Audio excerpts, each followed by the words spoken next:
Gandang araw mga kaibigan, dito na naman po ako at magluluto po ako ng aming ulam for dinner.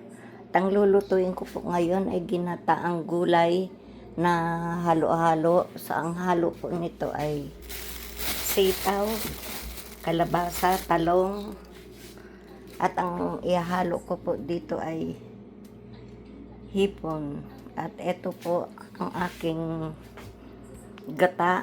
Nilagyan ko na po siya ng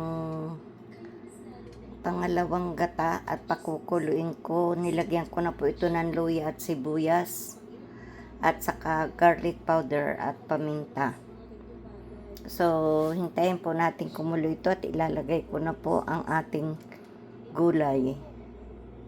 Medyo iuhuli ko na lang po ang ating hipon kasi madali lang naman po itong maluto. So, hintayin po natin mga kaibigan.